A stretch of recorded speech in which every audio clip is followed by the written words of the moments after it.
ভাববেন না মন্ত্রীমশাই, সকাল সকাল আপনার দর্শন পাওয়া ভারী পুণ্যের কাজ। এ কি গেরো, এই সাত সকালে ভগবান এসে জুটলো কোথা থেকে? কি হলো মন্ত্রীমশাই, আপনাকে কি কোনোভাবে বিব্রত করলাম নাকি? ওসব ভাষার কারুকার্য ছেড়ে কি কাজে আসা হয়েছে সেটা ঝেড়ে কাশো দেখি বাবা। ওই ঝেড়ে ঝুড়েই তো কোনো রকমে চলছিল মন্ত্রীমশাই, কিন্তু আর যা পারা যাচ্ছে না। এবার যেভাবে হোক একটা কিছু ব্যবস্থা আমার করে দিতেই হবে। তা কিরকম কি ব্যবস্থার কথা বলছো তুমি? কেন, হয় কৃষ্ণনগরের রাজসভায়, না হলে অন্য কোথাও। না পারলে আপনি পারবেন মন্ত্রীমশাই, না হলে যে আমি একেবারে অনাথ হয়ে যাব। সে না হয় কিছু একটা করে দিলাম, কিন্তু তারপরে আপনার ব্যাপারটা আমি মাসে মাসে ঠিক পুষিয়ে দেবো। বেশ, তবে দেখি আমিও একটা কিছু ব্যবস্থা করে দেবো। তুমি বরং কাল একবার দেখা করো আমার সঙ্গে। তাই করবো তবে মন্ত্রীমশাই। না, গোপালকে নিয়ে তো আর পারা গেল না। সবাই হাজির, অথচ গোপালেরই কোনো পাত্তা নেই। আসলে গোপাল বুঝে গেছে যে ওকে ছাড়া চলবে না মহারাজ, তাই ইচ্ছে করে দেরি করে। একদিন কড়া শাস্তি দিলেই ঠান্ডা হয়ে যাবে মহারাজ। এমন বিশৃঙ্খলা যে আর বরদাস্ত করা যায় না। আজ আসুক গোপাল একবার, বড্ড বার বেড়েছে দেখছি আজকাল।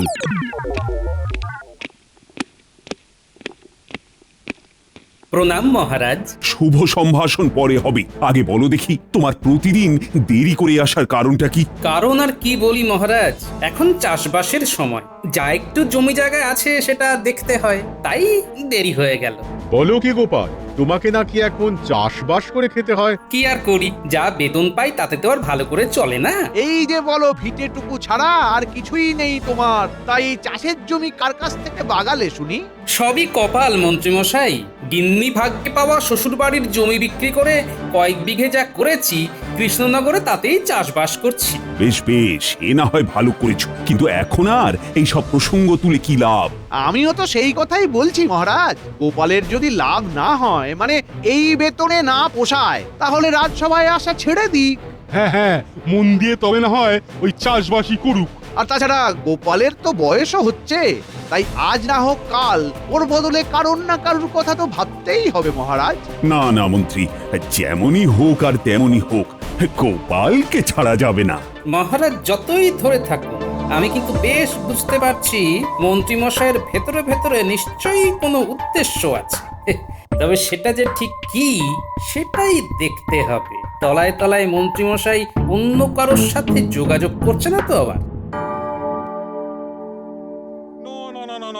দেখা দেখির আর কিছুই নেই, তোমাকে দিয়ে যে আর চলবে না সেটা আমি ভালো মতোই বুঝতে পেরেছি। আমি কি করলাম জাহাপানা? তুমি কিছু করলে তো বেঁচে যেতাম, কিছুই তো করতে পারো না। আমিই তো আপনার মুশকিল আসান জাহাপানা।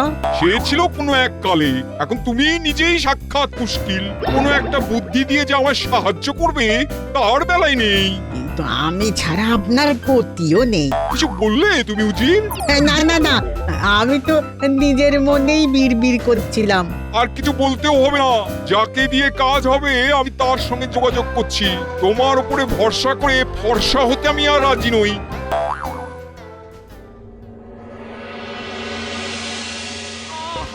খেটে খেটে কি অবস্থা হয়েছে তোমার? এই বসো, একটু বসো, বাতাস করে দি, বাতাস করে দি। যাক, তোমার চোখেও পড়েছে তাহলে। আমার শরীরে কি দয়া মায়া নেই নাকি? তোমার যে এখন খুব পরিশ্রম হচ্ছে সে কি আমি বুঝতে পারছি না? না, এবারে যেন মনে হচ্ছে আজ সূর্য পূর্ব দিকে ডুবছে। একটু উঁকি মেরে দেখো তো গিন্নি। আবার আবার রসিকতা করছো তো? সাধে কি মাথা গরম হয় আমার?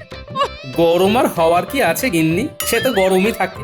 তবে আজকাল যেন মনে হচ্ছে খানিক নরম হয়েছে। এ আমাকে তুমি চাই বলো, আমি তো আর অমানুষ নয়।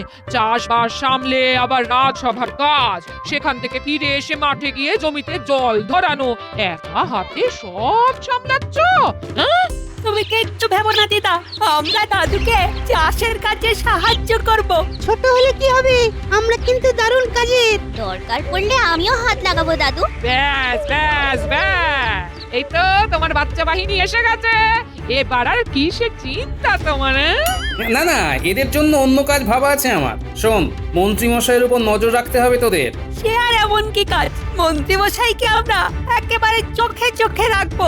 কার কার সঙ্গে মন্ত্রীমশাই দেখা করছেন, কি কথা বলছেন, সব তোমাকে এসে বলবো দাদু। ব্যাস ব্যাস, তাহলেই হবে।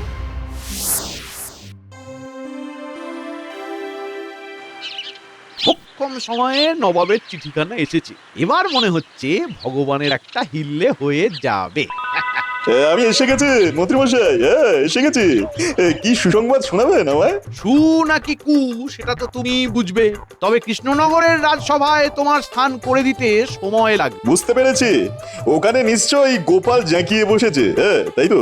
গোপালের বিরুদ্ধে মহারাজের কান ভাঙানি চালিয়েও কাজের কাজ কিছু হয়নি। তবে তবে কি মন্ত্রীমশাই? তবে একটা দরজা বন্ধ হয়ে গেলেও আর একটা খুলে যেতে পারে। যেতে পারে কি বলছেন? যেতেই হবে, হ্যাঁ। তবে তোমাকে যে মুর্শিদাবাদে যেতে হবে। নবাব আজই চিঠি পাঠিয়েছেন, নবাব গোপালের মতো একজন কাউকে খুঁজছেন, তাই সেখানে গিয়ে নবাবকে খুশি করতে পারলে মোটা বেতনের চাকরি জুটে যাবে। তবে আর কি, ভগবান এই সুযোগটাই কাজে লাগাবে, হ্যাঁ।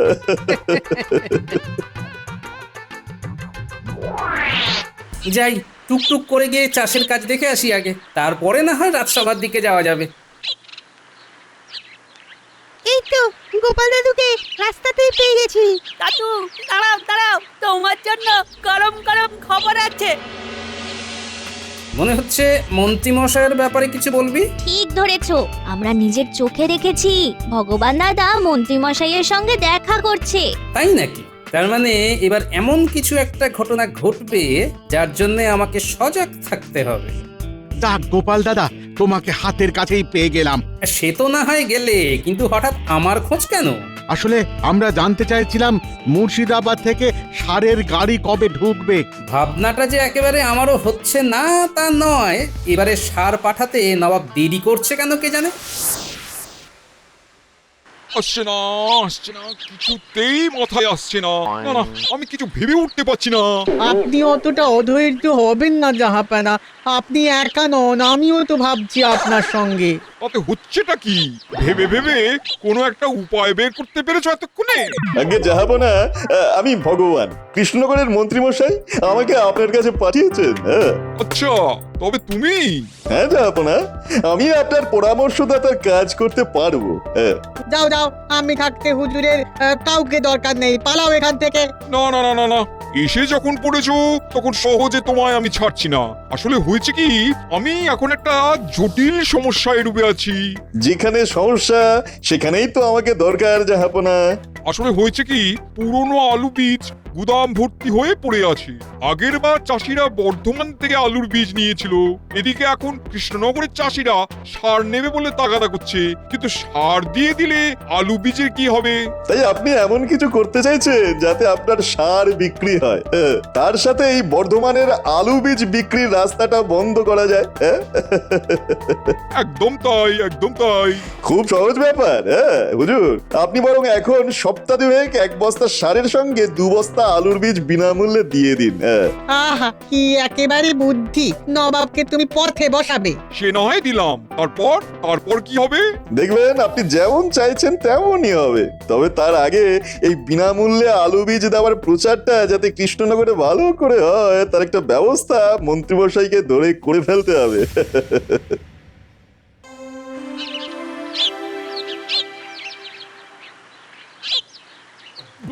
ব্যাপার কি মন্ত্রী, হ্যাঁ?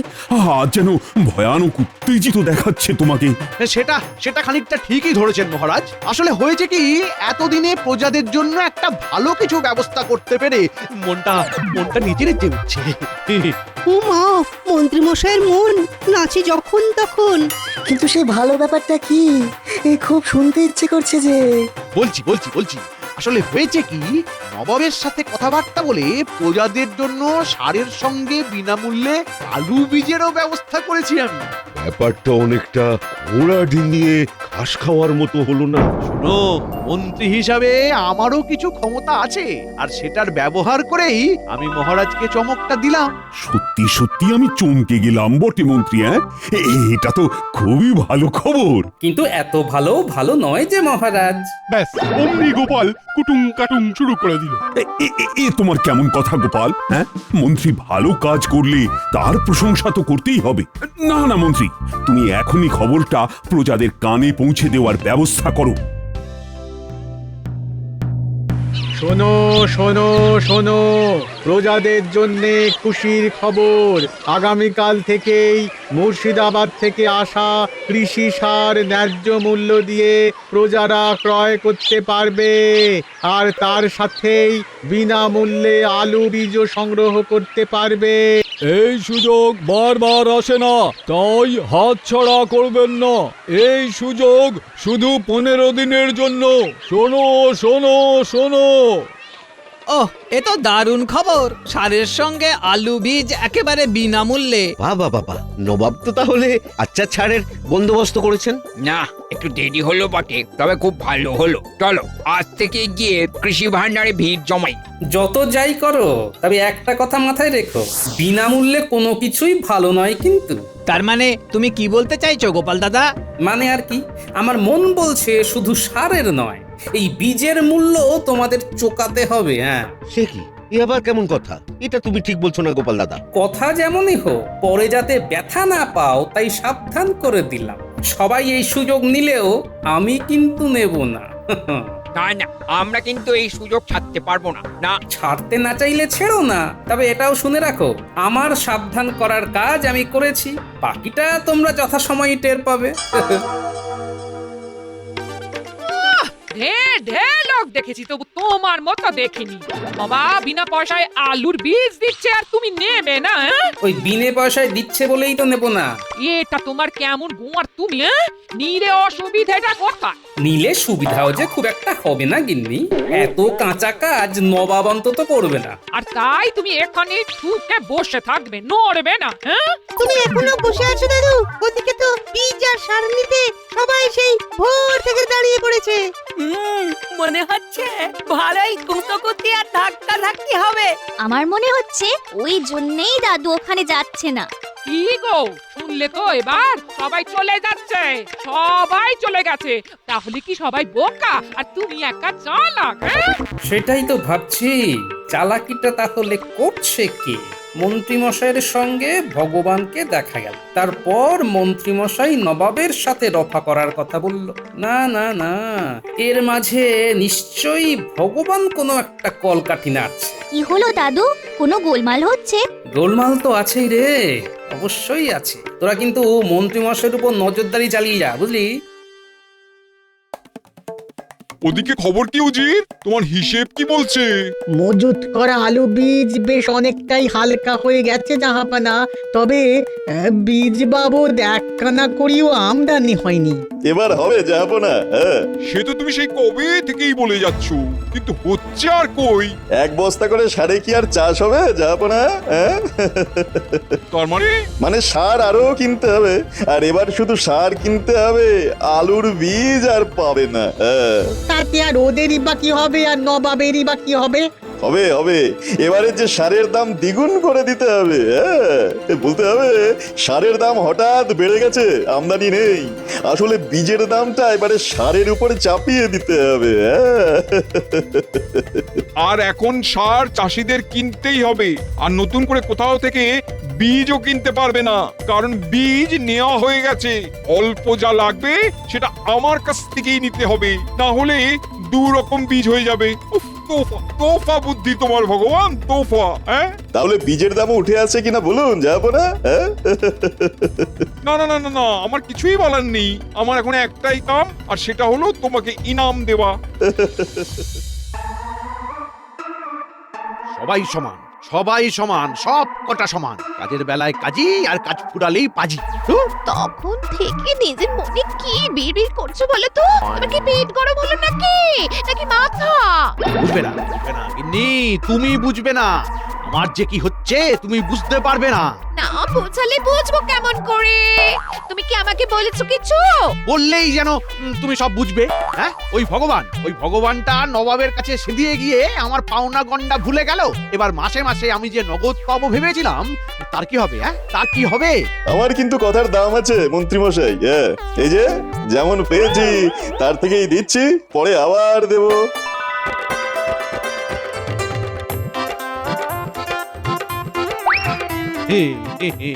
না না না না, আমি তো জানতাম যে আর যে যাই করুক ভগবান আমাকে ঠকাবে না। ও মা, এক্ষুনি তো তুমি অন্য কথা বলছিলে। ভালো বাঁচা তো। মজা তো এবার কৃষ্ণনগরের চাষিরা পাবে। হ্যাঁ, দ্বিগুণ মূল্য দিয়ে সার কিনতে হবে যখন, তখন বিনামূল্যে আলুর বীজ পাওয়ার কি মজা সেটা হাড়ে হাড়ে টের পাবে। এতক্ষণে বোধ হয় নবাবের লোকেরা কৃষি ভান্ডারে এসে সুখবরটা দিয়ে দিয়েছে। কেউ ঠেকে শেখে, কেউ ঠকে। চাষিরা না হয় ঠকেই শিখুক, তাতে আর আমাদের কি?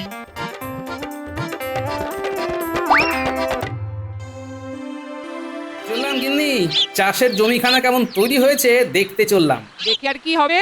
বীজ তো নেই যে চাষ করবে, আর সারও নেই জমিতে ছড়াবে। হ্যাঁ? চিন্তা করো না গিন্নি, যোগাযোগ থাকলে সবই জোগাড় হয়ে যাবে। কিন্তু এখন আমাদের কি হবে গোপাল দাদা? আরে আরে, সবাই যে একেবারে দল বেঁধে চলে এসেছো, ব্যাপারটা কি? হ্যাঁ, তুমি যা বলেছিলে তা একেবারে অক্ষরে অক্ষরে মিলে গেছে। সারের দাম দ্বিগুণ হয়ে গেছে। এটা তো পয়সা দিয়ে আলু বীজ কেনার সমানই হলো। তুমি একটা কিছু করো গোপাল দাদা। এবার কেন? বেশ তো ঘি খেয়েছো, এবার ঢেকুর তোলো। হ্যাঁ। তোরাও এসে গেছিস? আয় আয় আয়, তা ওদিকের খবর কি? আচ্ছা, তাহলে ব্যাপারটা তলায় তলায় এইভাবে চলছে। কিন্তু আমাদের কি করে চলবে গোপাল দাদা? আমাদের কথা কি তুমি একটুও ভাববে না? ভাববো না বললেও তো আর হাত গুটিয়ে বসে থাকতে পারবো না। শোনো, তোমাদেরও হাত চালাতে হবে।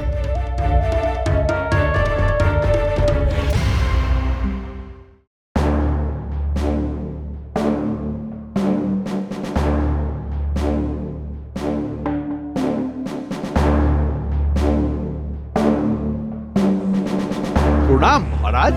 তবে আজ যেন আপনাকে কেমন চিন্তিত দেখাচ্ছে। চিন্তা হবে না? আমার প্রজারা যদি চিন্তায় থাকে তবে আমি নিশ্চিন্তে থাকি কি করি? কেন মহারাজ, কিছু অনিষ্ট হয়েছে? অনিষ্ট হতে আর বাকি কি আছে? খবর পেলাম প্রজাদের নাকি দ্বিগুণ অর্থ দিয়ে সার কিনতে হচ্ছে। এটা কি ঠিক হচ্ছে? খবরটা তাহলে মহারাজের কানে পৌঁছে গেছে। আপনি চিন্তা করছেন কেন মহারাজ? ঠিক যদি নাও হয় তবে মন্ত্রীমশাই ঠিক করে দেবেন। হ্যাঁ, সেটা আবার কিভাবে? কেন মহারাজ? বিনামূল্যে বীজ দেওয়ার ব্যাপারটা যদি মন্ত্রীমশাই নবাবকে বুঝিয়ে ব্যবস্থা করতে পারেন, তাহলে সারের দাম দ্বিগুণ করাও নিশ্চয়ই মন্ত্রীর সঙ্গে কথাবার্তা বলেই নবাব ঠিক করেছেন। উনিই তাহলে মূল্য কমানোর কথা নবাবকে বলতে পারেন। এই মরেছে, এ কি সবাই মিলে তো আমাকে আচ্ছা বেকায়দায় ফেললো দেখছি। না না মন্ত্রী, তুমি এর দায় এড়াতে পারো না। তবে গোপাল, মন্ত্রীর ব্যবস্থা না হয় পরে করছি আমি, কিন্তু এখন প্রজাদের মুখে হাসি ফিরবে কি করে সেটা তো বলো। মহারাজ, এখন প্রজাদের মুখে হাসি ফেরাতে পারে কেবল গোবর। হ্যাঁ, গোবর? ও মা, গোবরের কি বিশ্রী গন্ধ! আমি এখন থেকে করি তাহলে আমার নাক বন্ধ। বিশ্বাস না হলে আপনি নিজের চোখেই দেখবেন, চলুন মহারাজ।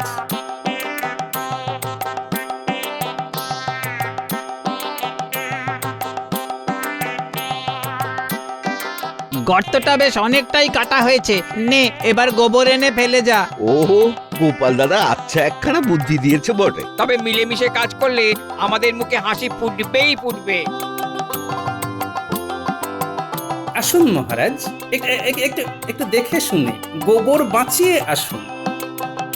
সে না হয় পরে আসছি, কিন্তু এসব হচ্ছেটা কি? প্রজারা নিজেদের সারের ব্যবস্থা নিজেরাই করে নিচ্ছে। গোবর জমিয়ে গোবর সার। চমৎকার চমৎকার! এই প্রজারা তো দেখছি তাহলে স্বাবলম্বী হয়ে গেছে। কিন্তু বলছিলাম কি মহারাজ, এইভাবে গোবরে মাখামাখি করে কাজটা কি ভালো হচ্ছে? এর থেকে তো হ্যাঁ হ্যাঁ, আপনি বরং মন্ত্রীমশাই ওই নবাবকে জানিয়ে দিন যে আমাদের আর নবাবের সারের দরকার নেই। অবশ্য আপনি না বললেও সেই খবর এতক্ষণে নির্ঘাত নবাবের কাছে পৌঁছে গেছে। এই গোবর সারে হয়তো ফসল ফলতে একটু বেশি সময় লাগবে, কিন্তু মাটির উর্বরতা বহুগুণ বেড়ে যাবে। বুঝতেই পারছি এই সব গোপালের উর্বর মস্তিষ্কের ফল। কি করব বলুন পণ্ডিত মশাই, আমার মাথাতেও যে গোবর ভরা আছে। না না গোপাল, তোমার বুদ্ধির তুলনাই হয় না। সে না হয় হলো, কিন্তু যে নবাবকে বুদ্ধি দিল এরপরে তার কি হবে সেটা ভেবেই যে এখন আমি অস্থির হয়ে যাচ্ছি মহারাজ। নবাবকে বুদ্ধি দেওয়ার লোকটি কে বলো তো গোপাল?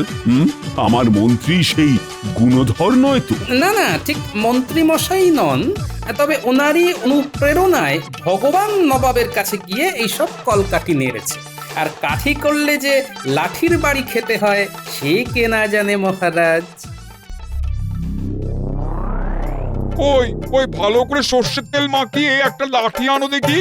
আজ এই ভগবানকে আচ্ছা করে ঘা কতক লাগিয়ে ওর সব তেল আমি বার করছি। কাউকে দরকার নেই, আমি নিজে গিয়ে নিয়ে আসছি জাহাপানা। আমাকে ছেড়ে দিন, যাবো না। আমি বুঝতে পারিনি, যাবো না। আমাকে ছেড়ে দিন, ছেড়ে দিন না, যাবো না, ছেড়ে দিন। আমার চরম লোকসান করিয়ে দিয়ে এখন বলছো বুঝতে পারিনি? শুধু তোমার কথা মতো বিনা পয়সায় আলু বীজ দিয়ে ভেবেছিলাম সার বিক্রি করে সেই পয়সা উঠে আসবে, কিন্তু এখন তো খবর পাচ্ছি চাষিরা আর সার নেবে না। তাহলে তাহলে এবার কি হবে? তাহলে তোরা বীজটা বিনা পয়সাতেই পেয়ে গেল জাহাপানা। তোমাকে আর ফোড়ন কাটতে হবে না, যাও নিয়ে এসো লাঠি।